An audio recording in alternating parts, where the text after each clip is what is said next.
नमस्कार साथियों, मेरा नाम है आर.के. सिंह और आप देख रहे हैं संस्कृति आईएएस यूट्यूब चैनल।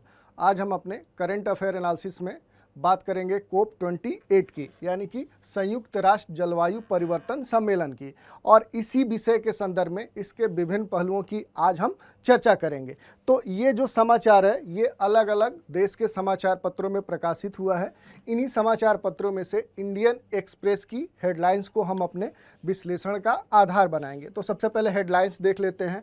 तो हेडलाइंस है COP 28 in Dubai, what to expect from climate meeting, यानी कि जो ये कोप 28 हो रहा है इससे क्या उम्मीदें हैं, इसी के बारे में हम आज चर्चा करेंगे। दूसरी बात कि जो ये विषय है, ये जो समाचार है, ये हमारे सामान्य अध्ययन यानी जीएस के पेपर 3 के पर्यावरण पारिस्थितिकी के यानी कि क्लाइमेट चेंज से जुड़ा हुआ विषय है। तो इस तरह से हमने इसकी चर्चा की।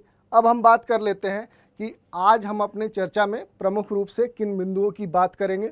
तो सबसे पहले हम देखेंगे कि आखिर ये न्यूज़ चर्चा में क्यों है। दूसरी बात, इससे संबंधित कौन सी प्रमुख बातें हैं, और फिर देखेंगे कि जो कोप 28 है इससे कौन सी उम्मीदें हैं, संभावनाएं कौन सी हैं, और इसमें कौन कौन भाग ले रहे हैं, और साथ ही क्या है जो कोप 28 है इसमें प्रमुख रूप से कौन सी संभावित बैठकें होने वाली हैं। और फिर हम बात करेंगे जीएसटी की यानी ग्लोबल स्टॉकटेक की, और जलवायु परिवर्तन के कौन से प्रभाव हैं उनकी हम चर्चा कर लेंगे, और सबसे अंत में इस चर्चा पर आधारित एक प्रश्न लेंगे।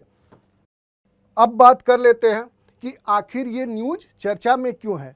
तो जो कोप 28 है ये जलवायु परिवर्तन पर संयुक्त राष्ट्र फ्रेमवर्क कन्वेंशन का जो विभिन्न पक्षकार हैं उनका 28वां सम्मेलन है, और ये कहाँ होने जा रहा है, ये यूएई के दुबई शहर में हो रहा है, जो 30 नवंबर से लेकर 12 दिसंबर के बीच में होगा।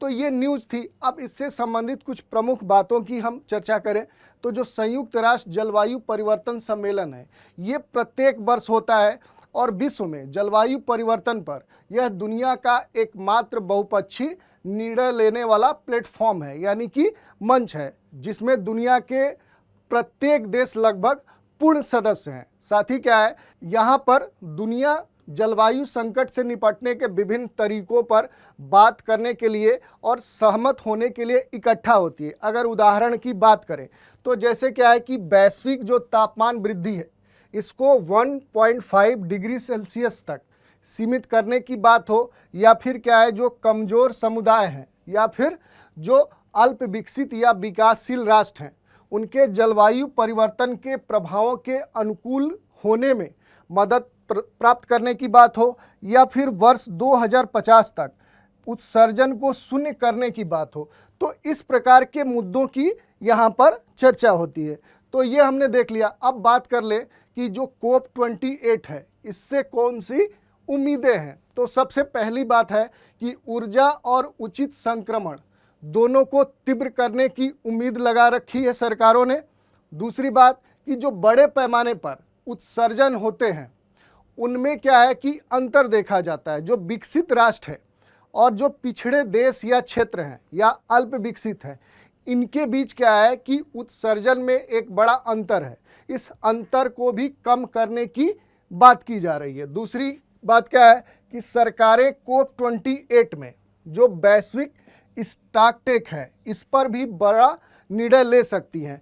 तो इस तरह से क्या है कि ये कुछ इससे उम्मीदें हैं। साथ ही बात करें कि जो ये वैश्विक स्टॉकटेक है इससे क्या पता चलता है कि ये बताता है कि जो जलवायु परिवर्तन के खिलाफ जो लड़ाई या जो प्रगति है वो किस स्तर की है।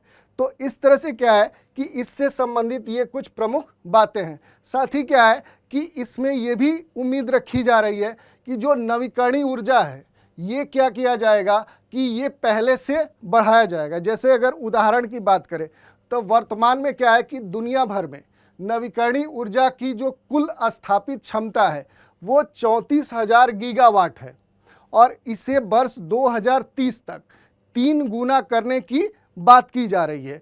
तो इस आधार पर अगर हम देखें तो वर्ष 2030 तक जो बिजली होगी उसका लगभग 70% क्या होगा कि वो नवीकरणीय ऊर्जा के द्वारा प्राप्त किया जाएगा।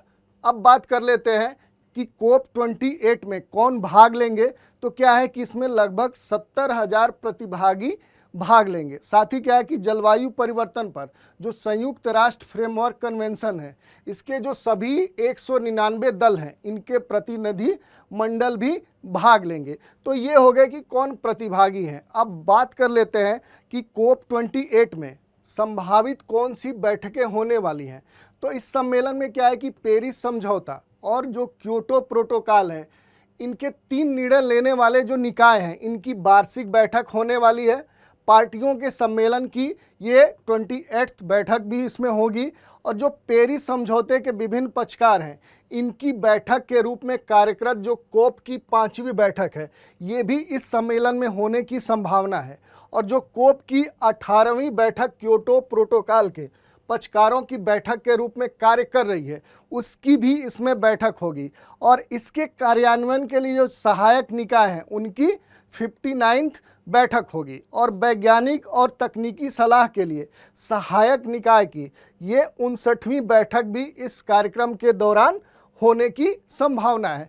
तो ये कुछ बैठकों की बात हो गई। अब चर्चा कर लेते हैं कि ये जीएसटी यानी ग्लोबल स्टॉकटेक है क्या। तो 2015 का जो पेरिस समझौता था, इसके द्वारा अनिवार्य वैश्विक स्टॉकटेक पर तकनीकी चर्चा संपन्न हुई थी। और इसी के अंतर्गत जो स्टॉकटेक है, ये जलवायु परिवर्तन के खिलाफ जो लड़ाई है, इसमें प्रगति को आकलन करने के लिए क्या किया गया कि एक व्यवस्थित प्रक्रिया के रूप में जीएसटी को स्थापित किया गया। ये क्या करता है कि इस लड़ाई की क्या प्रगति है, या तो ये तीव्र है या ये मंद गति है, इसका ये आकलन करता है। फिर बात कर ले स्टॉकटेक में शामिल किए जाने वाले तत्वों की रूपरेखा तैयार करते हुए एक रूपरेखा विकसित की गई है। साथ ही क्या है, जो पेरिस समझौते के अनुसार जो वैश्विक स्टॉकटेक है, ये वर्ष 2023 से प्रारंभ होकर प्रत्येक 5 वर्ष में ये होने वाली है। तो इस तरह से क्या है कि ये जीएसटी से संबंधित कुछ प्रमुख बातें हैं। अब बात कर लेते हैं कि जलवायु परिवर्तन के कौन से प्रभाव हैं। तो जो सबसे पहला प्रभाव होगा वो तापमान में वृद्धि होगा।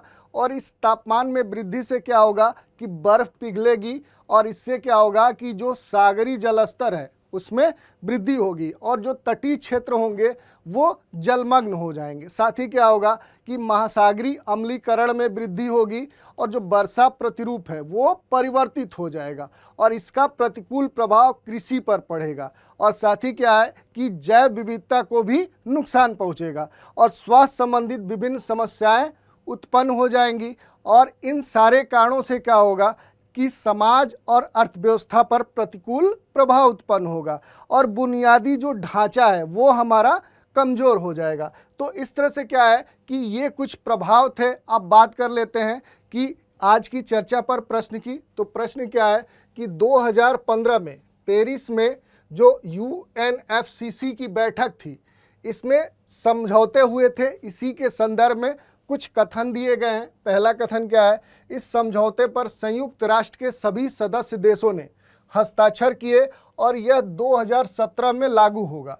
ये चूंकि पुराना प्रश्न है फिर भी आपके लिए उपयोगी हो सकता है। दूसरी बात कि समझौते का उद्देश्य ग्रीन हाउस गैस उत्सर्जन को सीमित करना है ताकि इस सदी के अंत तक औसत वैश्विक तापमान में वृद्धि पूर्व औद्योगिक स्तर से 2 डिग्री सेल्सियस या यहाँ तक कि 1.5 डिग्री सेल्सियस से अधिक न हो। और तीसरा कथन है कि विकसित देशों ने ग्लोबल वार्मिंग में अपनी ऐतिहासिक जिम्मेदारी को स्वीकार किया। और साथ ही क्या है कि विकासशील देशों को जलवायु परिवर्तन से निपटने में मदद करने के लिए वर्ष 2020 से प्रति वर्ष 1000 अरब डॉलर दान करने की प्रतिबद्धता जताई। और इसके आधार पर नीचे दिए गए कोड का उपयोग करके सही उत्तर का चुनाव कीजिए। पहला विकल्प है केवल 1 और 3, दूसरा विकल्प है केवल 2, और सी विकल्प है 2 और 3, और डी विकल्प है 1, 2 और 3। तो ये आज के चर्चा पर प्रश्न था। आज इस चर्चा में इतना ही। आप हमारे साथ बने रहें, इसके लिए धन्यवाद। Thanks for watching.